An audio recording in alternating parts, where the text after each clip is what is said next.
Basically हमें target करना है कस्टमर को, बेचना नहीं है। अगर चलो मैं इस तरह से स्टार्ट करता हूँ कि हमें कोई भी कस्टमर को अगर कोई चीज़ बेचनी है तो क्या तरीका तुम्हारे साथ ठीक होना चाहिए, कैसे बेचना चाहिए कोई भी चीज़? प्रोडक्ट क्या रहेगा सर? नहीं नहीं, स्ट्रैटेजी क्या होनी चाहिए? ये तो बेच हो गई हमारी स्ट्रैटेजी। हमेशा जब भी किसी को बेचने जाओ, कभी भी स्ट्रैटेजी ये नहीं चाहिए कि हम बेचने नहीं होना चाहिए। हमें ऐसा करना चाहिए कि वो उनका मन करे खरीदने का। आयुष, थोड़ा देखना आवाज़ ना आए यार। तो करता हूँ, स्टार्ट करता हूँ। जब भी हम किसी कस्टमर के जाते हैं या हम कुछ भी स्ट्रैटेजी बनाते हैं सेल की, हमारी स्ट्रैटेजी होनी चाहिए कि हमें बेचना नहीं है, उसको खरीदना है। इन दोनों में फ़र्क कैसे हुआ? जब हम बेचने जाते हैं कुछ भी, तो हमारा पूरा फोकस होता है बेचने में। हमें इससे नहीं फ़र्क पड़ता कुछ कि उसको चाहिए क्या या उसको उसके दिमाग में क्या चल रहा है। तो आज इस सेशन में, हम इस ट्यूटोरियल में, हमारा बेसिकल पर्पस ये रहेगा कि हमें समझना है कि कस्टमर की रिक्वायरमेंट क्या है, कस्टमर को समझना है हमें, इंस्टेड ऑफ हम अपने प्रोडक्ट को बेचने जाएं। तो हमारी अप्रोच होती है क्वेश्चनिंग अप्रोच, कि हम क्या क्या क्वेश्चन अपने से पूछते हैं कि कस्टमर खरीदे। जब भी हम कोई चीज़ बेचने जाते हैं तो हमारा दिमाग सेलिंग में होता है, कस्टमर का दिमाग बाइंग में होता है। तो क्या होता है कि फॉर एग्जांपल मैं पेन बेचने जा रहा हूँ, तो मैं बताऊंगा कि पेन की ये इसकी निप अच्छी है, इसका लिखने में ईजी है, बहुत ज़्यादा चलता है, लाइफ अच्छी है। हम अलग अलग क्वेश्चन पूछते हैं इसमें। लेकिन कस्टमर में क्या चल रहा होता है? हो सकता है कस्टमर दिमाग में चल रहा हो कि ये पेन टूटेगा तो नहीं, नीचे गिर गया तो ख़राब तो नहीं होगा। कस्टमर के दिमाग में, कस्टमर का पास्ट एक्सपीरियंस ऐसा हो कि उसने बहुत महंगा पेन ख़रीदा हो, वो नीचे गिर के टूट गया हो और उसके पूरे पैसे ख़राब हो गए हो। तो हमें ये चीज़ समझनी है कि कस्टमर को क्या चाहिए। हम अपनी तरफ से बताएंगे कि ये पेन बहुत अच्छा चलता है, लंबा चलता है, बहुत स्मूथ राइटिंग है, इसकी टिप 5 mm की है, 0.5 mm की है, या कुछ भी हम अपनी तरफ से कुछ बोल सकते हैं। लेकिन क्या पता कस्टमर को उन चीज़ों से फ़र्क ही ना पड़े। कस्टमर को ये रियलाइज़ हो कि अगर उसने कोई बहुत महंगा पेन लिया है तो वो टूटे ना, वो लॉन्ग लाइफ हो उसकी। तो हमें ये चीज़ ध्यान देनी है कि कस्टमर को क्या चाहिए, हमें उस हिसाब से बेचना है। तो जब भी हम उनसे कुछ भी हम बेचने जाएंगे किसी भी कस्टमर को, हम पहले उसको अपनी जगह रख के देखेंगे कि अगर हम बायर हैं, हम उसकी जगह बैठे हैं, तो क्या क्या चीज़ें ऐसी होंगी जो मुझे उसी जगह बैठे हुए मुझे प्रॉब्लम फेस करने वाली होती है। अगर मैं पैकेजिंग की बात करूं, तो कस्टमर को पैकेजिंग से क्या क्या रिलेटेड प्रॉब्लम हो सकती हैं। हो सकता है कि उसका जो करंट वेंडर है वो टाइम पे सप्लाई ना करता हो, लेट करता हो मटेरियल। हो सकता है वो क्वालिटी इतनी अच्छी नहीं देता हो जिससे उसके डैमेजेस होते हों। मटेरियल लेट आने से हो सकता है सर्विस, जिससे मैं बताया था पहला रीज़न ये हो सकता है कि उसका शायद सर्विस लेट हो। सर्विस लेट होने की वजह से क्या क्या प्रॉब्लम आ रही है उसको। हो सकता है उसकी कंसाइनमेंट लेट हो रही हो, उसका कस्टमर उसको गालियाँ दे रहा हो कि मटेरियल लेट आ रहा है। या फिर हो सकता है कि उसको कंसाइन उसका ट्रक में डेमरेज चार्ज लग रहा हो। डेमरेज चार्ज मतलब कि अगर ट्रक खड़ा रह गया तो एक्स्ट्रा चार्जेस जो लगते हैं, हो सकता है उसके ट्रक उससे एक्स्ट्रा चार्ज ले रहा हो सकता है उसका कस्टमर उसको फ़ाइन लगा रहा हो लेट डिलीवरी के। हो सकता है और कुछ प्रॉब्लम हो। ये तो हो गया लेट सर्विस का। अब क्वालिटी की वजह से प्रॉब्लम क्या क्या आ रही है उसको। हो सकता है उसका करंट वेंडर जो मटेरियल दे रहा है उसकी क्वालिटी इतनी अच्छी नहीं है, उसमें उसको बार बार डैमेजेस आ रहे हैं। वो प्रोडक्ट भेजता है यहाँ से बाय रोड, और वहाँ पहुँच के देखता है तो डैमेज आए होते हैं, उसका 5% मटेरियल डैमेज चीज़ से ख़राब हो गया हो, तो उसके डैमेज की बहुत प्रॉब्लम आ रही हो। या हो सकता है उसका जो करंट वेंडर है उससे उसको रिस्पॉन्स नहीं मिलता हो। उसने ऑर्डर लिखवाया, अब उसे पता ही नहीं कि ऑर्डर कब आएगा कब नहीं आएगा, क्या स्टेटस है, क्या प्रोग्रेस है। तो हो सकता है उसको सर्विस टाइम पे ना मिल रही हो, ठीक ना मिल रही हो। या हो सकता है कि जो वेंडर है उसके पेमेंट के पीछे बहुत पड़ा होता है कि बहुत ज़्यादा पेमेंट दो, उसके पीछे पड़ा हुआ है जिस वजह से उसको परेशानी हो रही हो। या फिर हो सकता है कि जो उसका वेंडर है वो प्राइस बहुत महंगा दे रहा हो। मान लिया उसने क्वालिटी दे रहा है, टाइम भी सर्विस दे रहा है, लेकिन प्राइस उसका इतना ज़्यादा है कि वो कस्टमर उसको कॉस्टिंग सूट नहीं कर रही। तो हमें सबसे पहले समझना है कि कस्टमर को क्या चाहिए। हमें कस्टमर की जगह खड़े होकर देखना है कि उसकी रिक्वायरमेंट क्या है। क्योंकि जब तक हम उसकी रिक्वायरमेंट नहीं समझेंगे हम उसको बेच नहीं सकते। बेचने के लिए आपको खुद बायर बन के सोचना है कि उसको क्या चीज़ चाहिए। तो ये कैसे पता लगेगा कि प्रॉब्लम क्या है? सर क्लाइंट से बात करेंगे उसे तभी पता चलेगा वो। बात करके पता लगेगा। तो इसके लिए हमारी स्ट्रैटेजी क्या होती है? कभी भी हम कस्टमर के पास जाते हैं तो हम स्ट्रैटेजी जो हमारी होती है वो होती है, हम उससे पूछेंगे नहीं, हम उसको बताएंगे नहीं, हम पूछेंगे। अब क्या होता है कि मैं गया है पेन बेचने के लिए, चलो मैं पैकेजिंग का एग्जांपल देता हूँ, वो थोड़ा आप रिलेट कर पाओगे।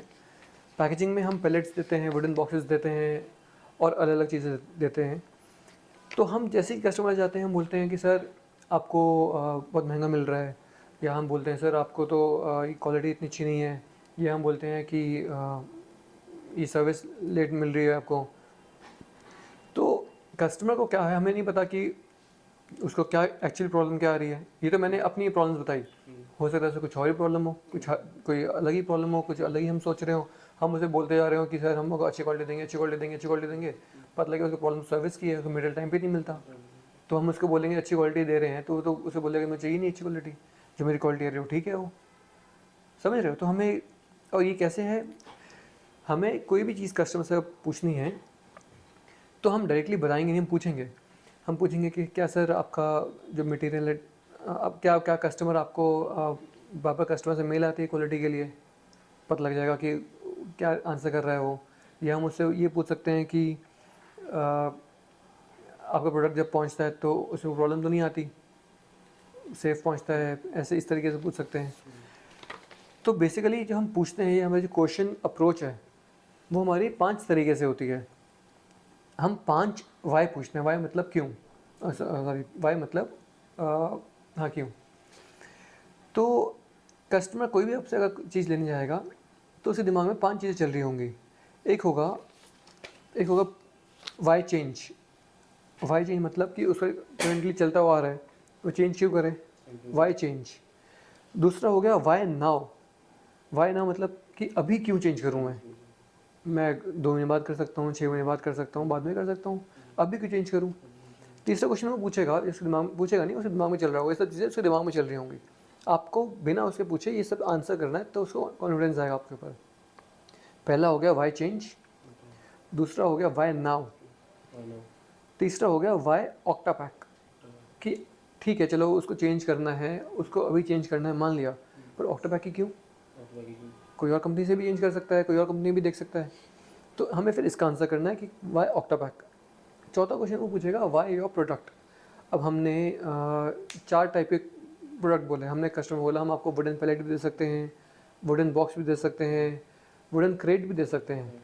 तो वो बोलेगा कि चलो ठीक है आपके पास ये चीज़ें हैं, तो ऑक्टापैक हमने डिसाइड कर लिया, ठीक है ऑक्टापैक से लेना है, पर ऑक्टापैक के कौन से प्रोडक्ट को लेना है और क्यों। तो चौथा क्वेश्चन जो उसका होता है वो ये होता है वाई अवर प्रोडक्ट या वाई दिस प्रोडक्ट। और पांचवा सबसे इम्पोर्टेंट क्वेश्चन ये है वाई स्पेंड द मनी, कि मैं पैसा क्यों खर्च करूं। अगर आपने ये 5 क्वेश्चंस का आंसर उसको क्लियरली दे दिया तो ये डील आपकी क्लोज अपने आप हो जाएगी। सबसे पहले पहला क्या था, वाई चेंज, कि मैं चेंज क्यों करूं। ये होता है जब कस्टमर को पता ही नहीं होता कि उसे चेंज करने की ज़रूरत है कि नहीं है। कस्टमर को क्या होता है कि एक हैबिट होती है कि जो चल रहा है चलते रहने दो, कोई बात नहीं चल तो रहा है, ठीक है, थोड़ी प्रॉब्लम आ रही है एडजस्ट कर लेंगे। तो ये ना, जब तक कस्टमर को बहुत बड़ी प्रॉब्लम नहीं आती तो कस्टमर चेंज नहीं करता। तो सबसे पहले हमें क्या करना होता है कि हमें कस्टमर को ये समझना होता है कि कस्टमर कंफर्ट जोन में बैठा है, कस्टमर अपनी हैबिट में अपने तरीक़ों से चलता जा रहा है। थोड़ी बहुत प्रॉब्लम आ रही है, ठीक है चलो मटेरियल आज नहीं आया, कस्टमर को वेंडर को उसने 2 गालें दी कि कल अगली बार से मटेरियल टाइम पे नहीं आया तो मैं ऑर्डर कैंसिल कर दूंगा। उस वेंडर ने बोला ठीक है जी मैं अगली बार टाइम पे दे दूंगा आपको, बात ख़त्म हो गई। तो ये सब चीज़ें कस्टमर को चलती रहती हैं, कस्टमर को इससे दर्द हर बार नहीं होता। तो कस्टमर को हमें ये दर्द रियलाइज़ करवाना है कि उसको ये प्रॉब्लम्स आ रही हैं, इसकी वजह से क्या हो रहा है।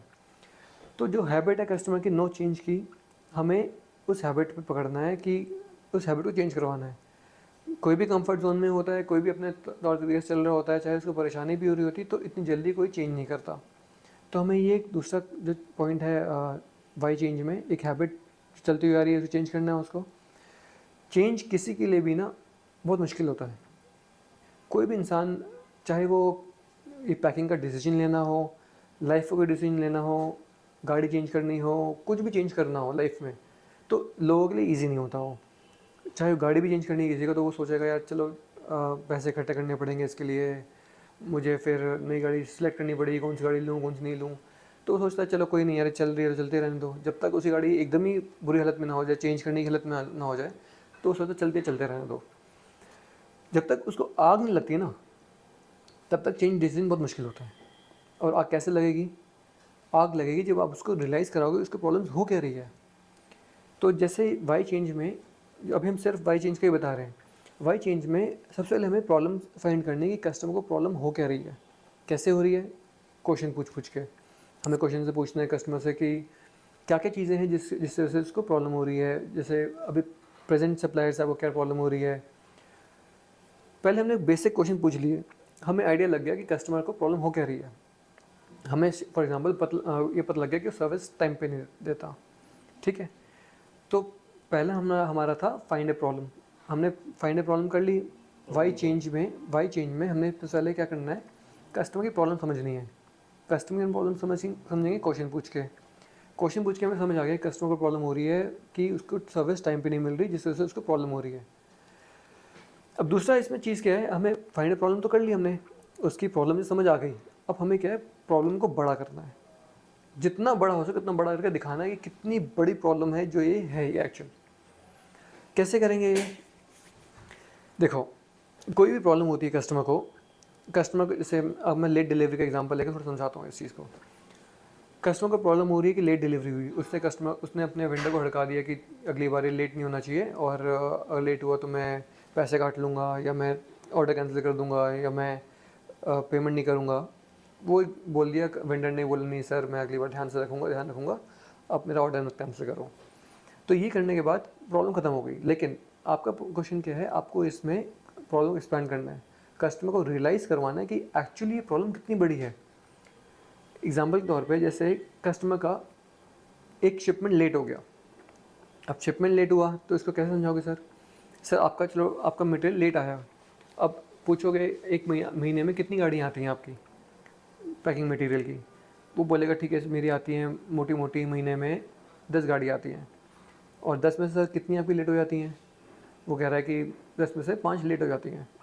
अब आपको ये पकड़ना है कि आपका आधा मटेरियल लेट हो गया।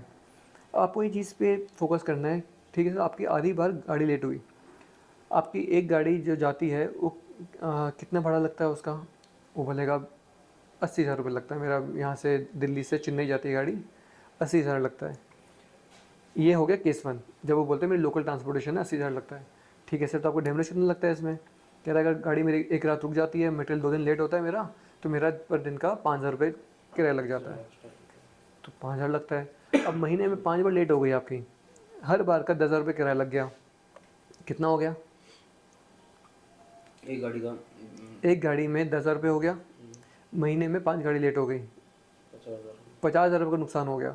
मटेरियल कितने का था आपका? 5 लाख का। 50,000 का नुकसान हो गया 5 लाख का मटेरियल में, सीधा सीधा 10% तो आपका रेट वैसे ही बढ़ गया। चलो ये जो बढ़ा ये एक चीज़। अब इसके बाद और नुकसान क्या हुआ आप पूछोगे, ये बताओगे नहीं, आप पूछोगे कि चलो सर आपका लेट हुआ, इससे आपका कस्टमर को भी प्रॉब्लम होती होगी, आपका कस्टमर लेट मटेरियल उसके पास पहुँचता है तो उसको भी प्रॉब्लम होती होगी। वो बोलेगा होती है। तो इससे क्या हो सकता है सर? आप पूछोगे उससे कि क्या हो सकता है अगर आपका मटेरियल अगर लेट हो जाए, आपके कस्टमर के पास टाइम पे ना पहुँचाए तो क्या होता है उससे?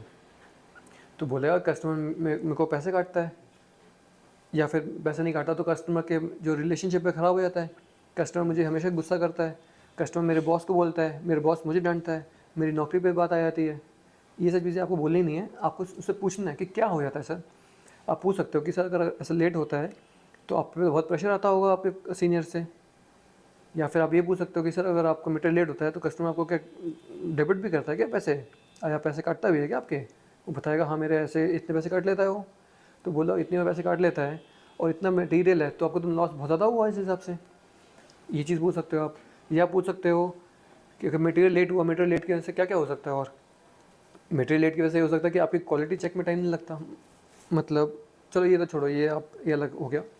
अगर मटेरियल पैकिंग मटेरियल लेट आया तो फाइनल क्वालिटी चेक में आपको टाइम नहीं मिलता, क्योंकि जैसे ही मटेरियल आता है आप सीधा मटेरियल डाल के अपना पार्ट डाल के आप पैक करके भेजते हो, आपको टाइम नहीं मिलता चेक करने का, क्योंकि ऑलरेडी आग लगी पड़ी है, आपको मटेरियल भेजना है। तो क्वालिटी चेक कैसे होगा, कैसे काउंटिंग होगी? तो कई बार काउंटिंग की गलती भी हो जाती है, कई बार और प्रॉब्लम आ जाती है, कई बार मटेरियल शॉर्ट चले जाता है, कई बार पैकिंग ठीक तरीके से नहीं हो पाती, तो आपको टाइम ही नहीं मिल पाता पैकिंग का, तो ये भी प्रॉब्लम आती है।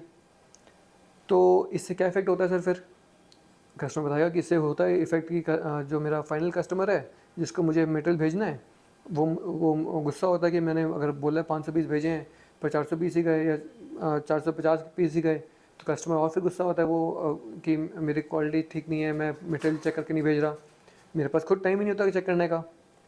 इस तरीके से कस्टमर बता सकता है।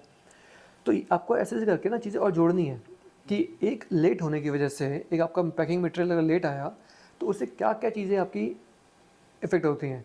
अब अगर पैकिंग मटेरियल लेट आया तो आपको सर क्या टाइम मिलता है क्वालिटी चेक करने का पैकिंग मटेरियल का, कि अगर पैकिंग मटेरियल आपके पास अच्छा आया है कि ठीक आया है कि ख़राब आया है, आपको टाइम मिलता है? या फिर जो आया आप बस पैक करो और भेजो? वो बोलेगा कि मेरे को टाइम नहीं मिलता, क्योंकि मेरे को तो ऑलरेडी आग लगी पड़ी है, कस्टमर मेरे को फ़ोन कर रहा है मेरा कि आके माल दो, या मैं पैकिंग नहीं कर पा रहा। तो जैसे ही पैकिंग मटेरियल आता है मैं तो चेक करने का टाइम नहीं मिलता, मैं ऐसे ही डालता हूँ और भेज देता हूँ। सीधी सी बात है, दोनों जगह नुकसान। तो ये भी नुकसान है। तो कस्टमर को आपको पूछ पूछ के, ये आपको बताना नहीं है, आपको ये नहीं बोलना कि सर आपको तो टाइम भी नहीं मिल पाता होगा पैकिंग मटेरियल चेक करने का। आपको पूछना है कि सर अगर मटेरियल अगर लेट आया तो आप क्वालिटी चेक कर पाते हो, आपको टाइम मिल जाता है क्वालिटी चेक करने का? वो खुद बताएगा कि नहीं मेरे को तो मिल नहीं पाता, क्योंकि ऑलरेडी लेट चल रहा हूँ मैं, तो कहाँ से चेक करूँ मैं? ये हो गया। उसके बाद फिर आप ये बोलोगे सर आपकी क्या जो डिस्पैच वाला या ट्रांसपोर्टर है उससे आपकी लड़ाइयाँ भी होती होंगी? ऐसे नहीं पूछना, वो ये पूछना है कि जो आपका ट्रांसपोर्टर है या आपकी कंपनी में डिस्पैच चला है तो उससे आपकी आपकी लड़ाइयाँ भी होती हैं क्या? क्योंकि अगर मटेरियल लेट आया, ये मटेरियल भेज नहीं पा रहे, ऐसी गाड़ी खड़ी है, क्या वो बोले हाँ ऐसा होता है कि कई बार डिस्पैच वाला मेरे को बार फ़ोन करता है कि अब गाड़ी खड़ी है, लोड क्यों नहीं करवा रहे, या फिर लेट क्यों हो रहा है, तो मेरा रिलेशनशिप भी उससे ख़राब होता है। तो आपको एक परचेज़र कौन हुआ? जो परचेज़ आपसे मटेरियल खरीद रहा है, चाहे वो ओनर हो, चाहे वो परचेज़ मैनेजर हो, चाहे वो परचेज़ एग्जीक्यूटिव हो, आपको उसी जगह खड़े को देखना है कि उसको क्या क्या प्रॉब्लम आ रही है। तो ऐसे आपको प्रॉब्लम को बड़ा करना है, आपको दिखाना है कि एक्चुअली जो प्रॉब्लम है कितनी बड़ी है जो आप फेस कर रहे हो। ये करने के बाद अगर आपने यहाँ छोड़ दिया तो फिर तो ये आपके लिए उल्टा पड़ जाएगा। आपको इसके बाद सॉल्यूशन देना है कि सर हमारी कंपनी में क्या होता है, हमारी कंपनी में हर चीज़ टाइमलाइन के अकॉर्डिंग होती है, हर चीज़ का टाइम फिक्स है कि ये इतने बजे होगा, इतने टाइम में ही होना चाहिए, इतने टाइम में प्रोडक्शन होगा, इतने टाइम में डिस्पैच होगा, इतने टाइम में क्वालिटी चेक होगा, और आपको हर चीज़ का इन्फॉर्मेशन आपको मिलते रहेगा। जब आपका गाड़ी डिस्पैच होगी आपको इन्फॉर्मेशन मिलेगी, जब आप ऑर्डर प्लेस करोगे आपको इन्फॉर्मेशन मिलेगी कि हम ये कब देंगे मटेरियल आपको, और ये सारा हम अपने कंप्यूटर में सिस्टम में गूगल शीट्स में सारा मेंटेन करते हैं। मैं आपको ये चीज़ दिखाऊंगा अभी बाद में हम कि कैसे करते हैं। ये चीज़ आपको कस्टमर को भी दिखानी है कि देखो सर हमारे ये प्रोसेस है, हम इस तरीके से काम करते हैं, ये CRM है जो आपके कॉन्टैक्ट में रहती है। CRM आपको पूरी डिटेल्स देंगे कि कब मटेरियल बन गया, कब ऑर्डर प्रोसेस हुआ, कब आपका क्वालिटी चेक हो गया, कब डिस्पैच हुआ, जब आपके पास पहुँचेगा आपको कॉल आ जाएगा कि सर मटेरियल आपके पास पहुँच गया है। तो इस पूरी तरीके से आपका हमारा फ्लो चलता है, काम ऐसे चलता है, इस तरीके से काम होता है। तो कस्टमर को ये सब सुन के एक कॉन्फिडेंस आएगा कि हाँ ठीक है मेरी ये प्रॉब्लम सॉर्ट आउट ऑक्टोपैक कर सकते हैं। तो पहला ये था कि वाई चेंज। इसका क्वेश्चन क्या, इसका तरीका क्या है कस्टमर को अपनी करंट वेंडर चेंज करने का? क्या तरीका है कि कस्टमर को पहले प्रॉब्लम ढूंढो, कस्टमर की प्रॉब्लम क्या है, फिर उस प्रॉब्लम को एक्सपैंड करो, उस प्रॉब्लम को बड़ा करो, कस्टमर को दिखाओ कि उस एक छोटी प्रॉब्लम की वजह से क्या क्या एक्चुअल प्रॉब्लम हो रही है कस्टमर को, जो वो रियलाइज़ नहीं कर रहा, क्योंकि बहुत बार हम रियलाइज़ नहीं करते हमें प्रॉब्लम हो क्या रही है। ये करने के बाद सॉल्यूशन दो कि सर ये प्रॉब्लम है, मैं ये सॉल्यूशन देता हूँ आपको। ठीक है, चलो एक छोटा एग्जांपल और देता हूँ। मान लो आपका फर्नीचर का काम है, आपने फर्नीचर ऑर्डर दिया हुआ है, आपका फर्नीचर लेट हो रहा है, तो उससे आपके कस्टमर को कोई मान लो शोरूम खोल रहा है, क्या प्रॉब्लम हो सकती है बताओ? टाइम पे पहुंचेगा नहीं वहाँ पे, फिर क्लाइंट को भी टाइम पे नहीं मिलेगा। नहीं, अगर मान लो कोई शोरूम में मैं फर्नीचर बनाता हूँ, ठीक है। ठीक है, मैं इसलिए करवा रहा हूँ कि आप समझ सको कि क्या क्या प्रॉब्लम हो सकती है। आप आप फर्नीचर बनाते हो, ठीक है। मेरा शोरूम है, जी। मैंने आपको ऑर्डर दिया हुआ है कि मेरे को इतना फर्नीचर चाहिए अपने शोरूम के लिए, ठीक है। अब मेरा जो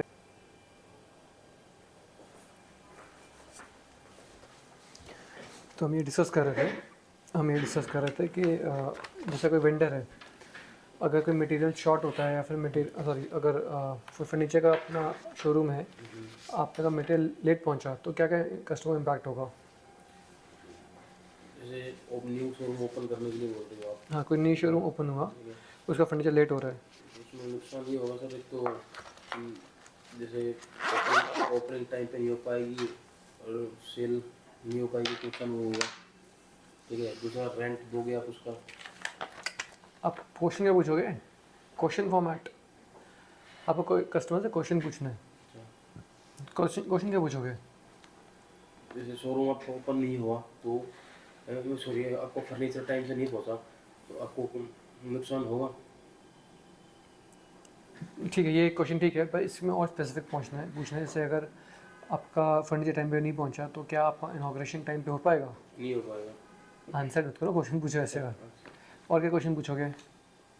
जैसे आपका चलो सामान नहीं पहुंचा टाइम पे, इतना नुकसान ही हो गया आपका। क्या नुकसान हुआ? सामान टाइम पे नहीं पहुंचा आपका, फर्नीचर टाइम पे नहीं का, पहुंचा। ठीक है उसमें। और दूसरा ओपनिंग टाइम पे नहीं हो पाएगी फिर वो। क्वेश्चन क्या पूछोगे? क्वेश्चन पूछोगे कि अगर आपका फर्नीचर टाइम पे नहीं आया तो क्या इनॉग्रेशन टाइम पे हो पाएगा? नहीं हो पाएगा, ये एक क्वेश्चन है। ठीक है। और क्या क्वेश्चन पूछोगे कस्टमर से जिससे उसे रियलाइज़ हो कि उसको नुकसान कितना हो रहा है? ठीक है, एक तो ये हो गया सर, ठीक है। दूसरा ये आपका इनोग्रेशन टाइम पे नहीं हुआ तो फिर आप अपने घर से ही सैलरी दोगे एम्प्लॉइज़ को, एक नुकसान ही होगा।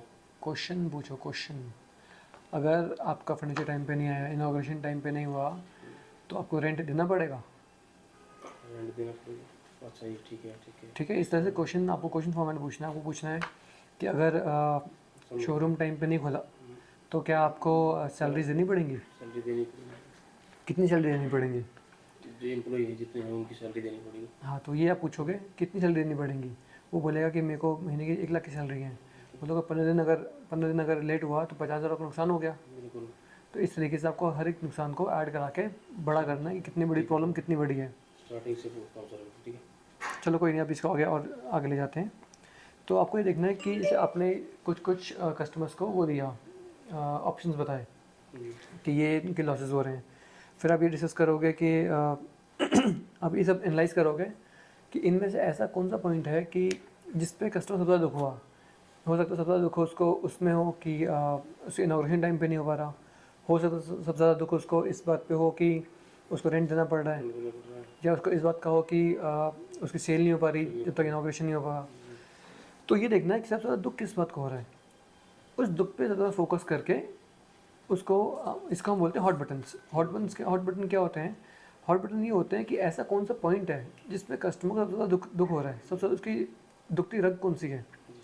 तो इस पे हमें फोकस करना है और उस पर हमें पॉइंट आउट करना है। तो जितना हम उस पर फोकस करेंगे उतनी जल्दी वो डील क्लोज हो पाएगी। हॉट बटन का मैं एग्जांपल लेता हूँ। और जैसे हॉस्पिटल में आप जा रहे हो, हॉस्पिटल में जाने के लिए आपके दोस्त को चोट लगी, आप हॉस्पिटल लेके जा रहे हो उसको। अब उसको जितना दर्द हो रहा है उतने दर्द के हिसाब से अभी गाड़ी की स्पीड चलेगी। उसे दर्द ज़्यादा होगा, आप उतनी तेज़ चलाओगे। तो वही होता है कि जितना आप उसको हॉट बटन को दबा के उसको जितना आप दर्द फील करा सकते हो उतनी जल्दी वो डिसीजन लेगा, ठीक है। तो पहले हमने देख लिया वाई चेंज में क्या हुआ कि कस्टमर की प्रॉब्लम सॉर्ट आउट करके क्वेश्चन पूछ के उसका हम प्रॉब्लम एनालाइज करेंगे, और प्रॉब्लम एनालाइज करने के बाद हम उसको एक्सपैंड करेंगे। एक्सपैंड करने के बाद उसको सॉल्यूशन देंगे। सॉल्यूशन देना बहुत इंपॉर्टेंट है, बिकॉज सॉल्यूशन के बिना तो कोई इतना कुछ करने का फ़ायदा नहीं हुआ, ठीक है।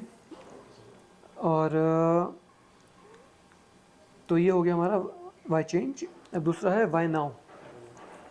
वाई नाउ में क्या होता है? The longer it takes less chances are of closing the deal. जितना ज़्यादा लंबा टाइम हो गया इसको, हमने जितना टाइम दे दिया कस्टमर को, हमने फोर्स ना करके अगर लूज छोड़ दिया तो उतना चांस कम होता है वो करने का, कस्टमर डील क्लोज करने का। इसका रीज़न ये होता है कई बार क्या होता है कि जैसे कस्टमर बोलता है कि हम जितना भी उनको समझाते हैं, कस्टमर को भूमिका बनाते हैं कि अगर ऐसे नहीं करेंगे तो ये प्रॉब्लम आएगी, ये नुकसान होगा, ये फ़ायदा हो सकता है अगर हमसे काम करोगे। जितना वो मीटिंग के बाद बात ख़त्म होगा, वो अपने कामों में उलझ जाएगा, फिर दूसरे कामों में उलझ जाएगा, फिर उसको ये सब चीज़ों का ना तो याद रहेगा, ना उसको टाइम मिलेगा करने का। तो कस्टमर को कन्विंस करने का टाइम उतना ही है जितना मीटिंग में होगा। मीटिंग के बाद फ़ोन पे इतना इम्पैक्टफुल नहीं होता कभी। तो कोशिश ये करनी, जितना हम उनको कन्विंस कर सकें उतना हम कन्विंस करेंगे।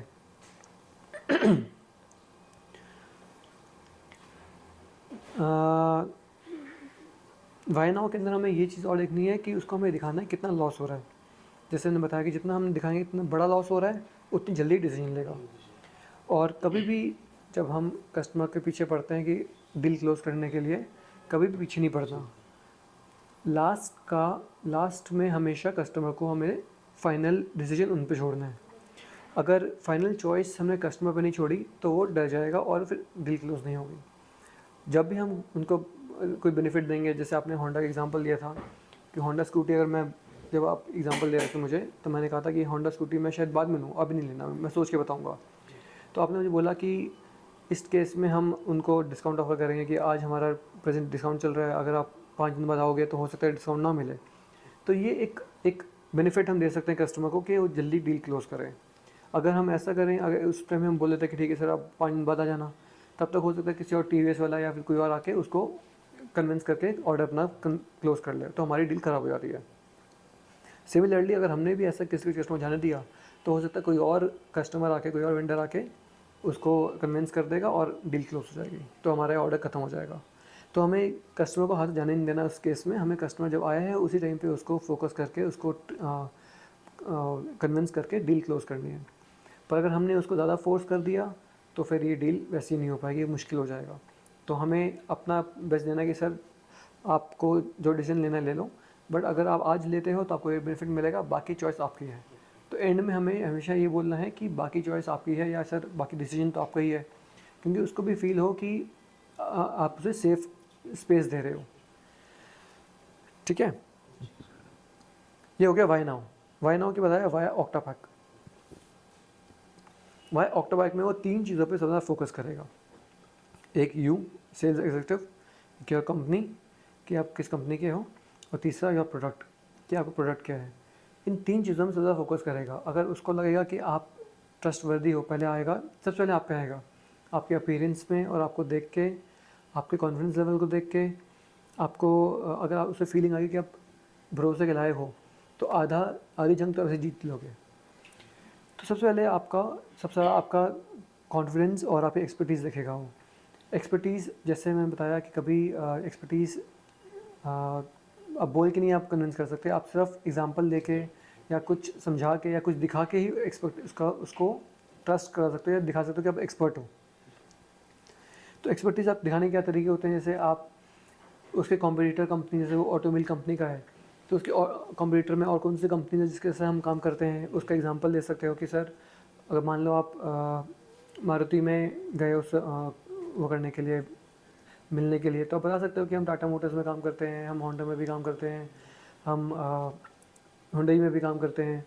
तो उसको एक ट्रस्ट होगा कि हाँ अगर मेरी ऑटोमोबाइल कंपनी है, ये बाकी में भी काम कर रहा है, तो उसको पता कि तरीका कैसे काम होता है, कैसे सप्लाई चेन काम होती है, कैसे स्टॉक कितना रखते हैं, तो उसको पता है। तो उसको कॉन्फिडेंस आएगा कि हाँ इसने बाकी जगह काम किया हुआ, तो एक ऑटोमेटिकली कॉन्फिडेंस आ जाता है, क्वालिटी का भी कॉन्फिडेंस आता है।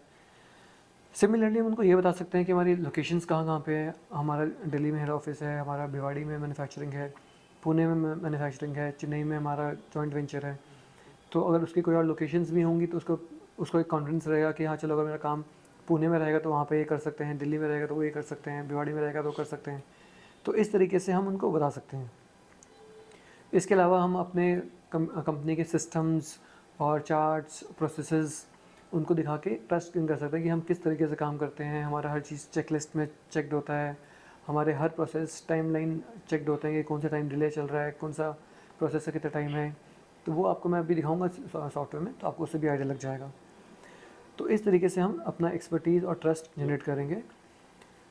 सेकंड जो मैंने आपको बताया, आप कॉन्फिडेंस तभी जनरेट कर सकते हो जब आप प्रॉपर्ली वेल ड्रेस्ड हो। आप खुद सोचो सॉरी, जब आप प्रॉपर्ली ड्रेस्ड होते हो तो आपको खुद ही अंदर से कॉन्फिडेंस आता है। अगर आप नॉर्मल गंदे कपड़ों में आ जाओ, दाढ़ी वाड़ी बड़ी हो, बटन खुले हों, चप्पल बन के आ जाओ, तो आप खुद ही किसी के सामने फेस नहीं कर सकते। आपको खुद ही लगेगा कि मैं कैसा लग रहा हूँ, आपको एक अंदर से ही कॉन्फिडेंस नहीं आ पाएगा। जब आप पूरे रेडी होके, पूरे तैयार होके, प्रिपेयर होके, आपके चाहे सब चीज़ें रेडी हों, चाहे कार्ड्स हों, डायरी हो, सब चीज़ें रेडी हैं आपके पास, ब्रोशर है, तो फिर आपको खुद कॉन्फिडेंस आके आप कस्टमर को फेस कर सकते हो।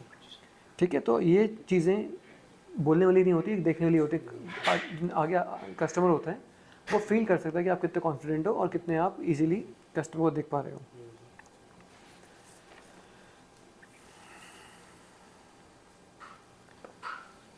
तो ये था why Octapack, why a company, why a product. Why next, जैसे हमने देख लिया वाई चेंज का, हमने देख लिया कि हमें चेंज क्यों करना है, हमें कस्टमर को प्रॉब्लम सॉर्ट करके उसको एक्सपैंड करना है, फिर सॉल्यूशन देना है। दूसरा हमें देखना है वाई नाउ, कि हमें इमीडिएटली अभी क्यों चेंज करवाना है, हमें दिखाना है कितना बड़ा लॉस होता जा रहा है उनको रेगुलरली। तीसरा हमने देखा वाई ऑक्टापैक, इसमें आपका एक्सपर्टीज़ दिखानी है कि आप कितने एक्सपर्ट हो एक सब्जेक्ट के अंदर। एक्सपर्टीज़ आप ऐसे भी दिखा सकते हो कि आप अपने इंडस्ट्री के कुछ ऐसे सीक्रेट्स अपने पास रखो जो कस्टमर को ना पता हो। आप वो शेयर करोगे तो उन्हें लगेगा कि हाँ आपको नॉलेज है और एक्सपर्ट हो। ये करने के बाद आया नेक्स्ट वाई योर प्रोडक्ट। अब क्या होता है, कस्टमर को ये देखना होता है, कस्टमर को हमेशा बेनिफिट और फीचर्स में डिफरेंस नहीं पता होता। बेनिफिट और फीचर में फीचर्स और बेनिफिट में डिफरेंस मैं समझाता हूँ। जैसे हमने कोई फ़ोन लिया, कोई सेल्स वाला आके मेरे को बोलता है कि सर ये इसमें इंटेल का प्रोसेसर है, 4 GB रैम है, 16 GB हार्ड डिस्क है, इसमें 4,500 mAh की बैटरी है, ये है।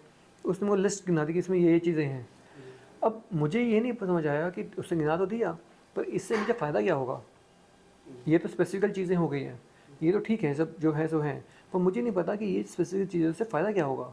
अब एग्जांपल उसने मुझे बताया कि इसमें 2 GB रैम है, तो 2 GB रैम से अगर वो मुझे बताया कि सर इसमें 2 GB रैम है, जिससे बेनिफिट क्या है, आपका फ़ोन हैंग नहीं होगा।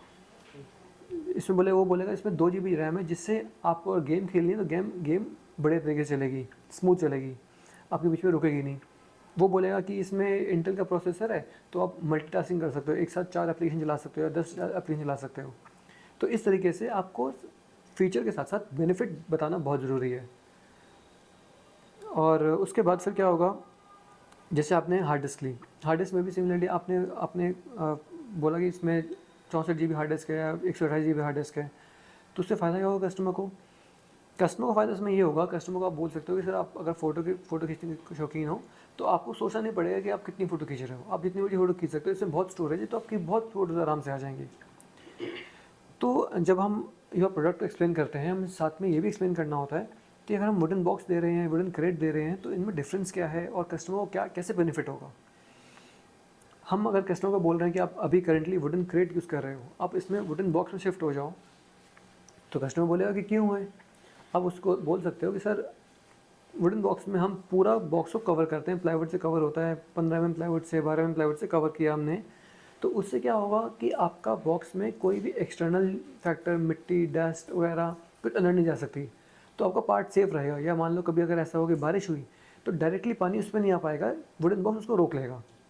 तो ये चीज़ों से क्या होगा कि आपके इलेक्ट्रॉनिक पार्ट्स हैं तो वो ख़राब नहीं होंगे। तो ये बेनिफिट है कि उनके पार्ट्स ख़राब नहीं होंगे या उनके पार्ट्स में मिट्टी या डस्ट नहीं आएगी। तो ये बेनिफिट्स हैं जो हमें बताना है कि अगर हम वुडन बॉक्स यूज़ करेंगे तो उसका बेनिफिट क्या होगा, ये आप उनको कस्टमर को बताओगे। फीचर बेनिफिट के बाद हम बात करेंगे, ये आपका हो गया वाई आवर प्रोडक्ट, आपको समझ आ गया। अब लास्ट है वाई स्पेंड द मनी। सबसे क्रिटिकल यही चीज़ है कि कस्टमर बोलेगा कि चलो आपने हमें चेंज करना है, समझ आ गया कि हमें चेंज करना है, हमें ज़रूरत है, हमारा लॉस हो रहा है, हमें वाई नाउ हमें चेंज क्यों करना है, क्योंकि हमें बहुत प्रॉब्लम हो रही है, हमें बहुत डेली के लॉसेस हो रहे हैं, समझ आ गया। वाई ऑक्टापैक, क्योंकि ऑक्टापैक ट्रस्टवर्दी कंपनी है, उसमें सब चीज़ सिस्टमेटिक होता है, प्रोसेस से होता है, हर चीज़ का बंदा है, CRM है, हर चीज़ के अपने प्रोसेस में बंदे पड़े हुए हैं। और कौन सा प्रोडक्ट यूज़ करना है वो भी समझ आ गया उसको कि ठीक है हमें वुडन बॉक्स यूज़ करना है क्योंकि उसमें बेटर प्रोटेक्शन मिलेगी। अब वो पूछेगा कि पैसे क्यों खर्च करें। अब वाई स्पेंड योर मनी में मेजरली 2 चीज़ें होती हैं, कस्टमर को जो चीज़ लुभाती हैं कि हमें पैसे खर्च क्यों करने हैं। एक होता है डिज़ायर ऑफ गेन, कि कस्टमर सोचता है कि मुझे इससे क्या फ़ायदा होगा। दूसरा होता है फेयर ऑफ लॉस। कस्टमर बोलता है कि अगर मैंने ये ना लिया तो मुझे नुकसान कितना होगा। ये दोनों चीज़ें हैं जिसकी वजह से कस्टमर कोई डिसीजन लेता है, वो कस्टमर डिसाइड करता है कि हाँ मुझे पैसे खर्च करने हैं इसमें, ठीक है। तो इसमें क्या होता है कि जैसे मान लो अगर डिज़ायर ऑफ गेन मतलब कस्टमर को क्या बेनिफिट हो रहा है, अगर वो यहाँ पे आ रहा है तो फियर ऑफ लॉस कि उसे क्या नुकसान हो रहा है वो यहाँ पे आता है। हमेशा फियर ऑफ लॉस बहुत ज़्यादा होता है फियर ऑफ गेन से, तो हमें फोकस इस पे करना है, फियर ऑफ लॉस पे। फियर ऑफ लॉस पे अगर हम फोकस करेंगे तो इसमें हमारी चांसेस बहुत बढ़ जाते हैं किसी कोई भी डील क्लोज होने की।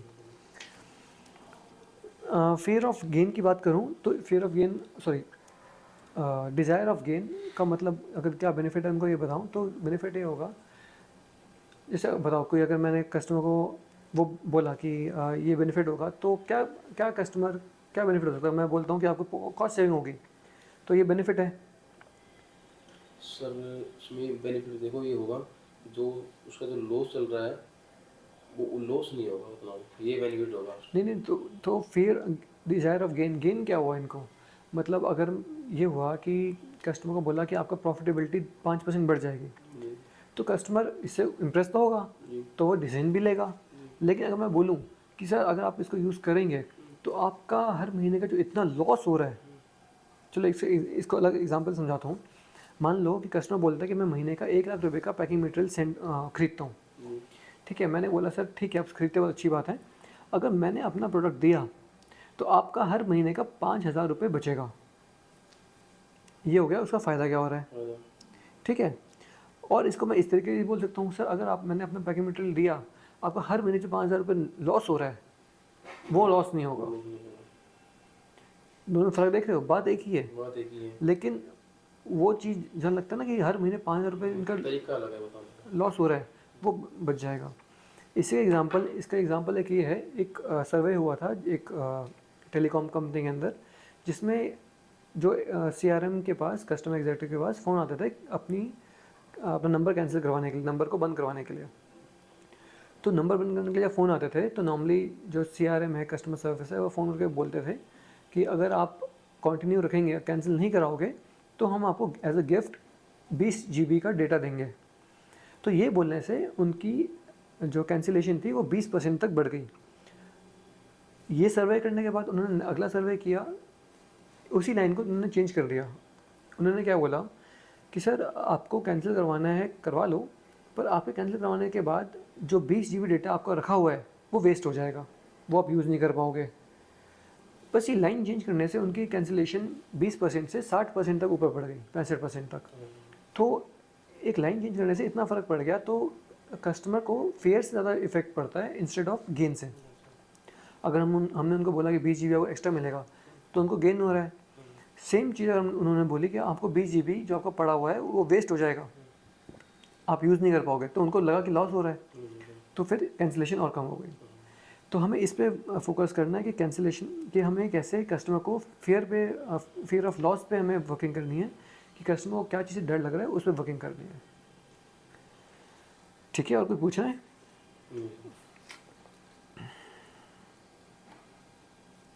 चलो ठीक है।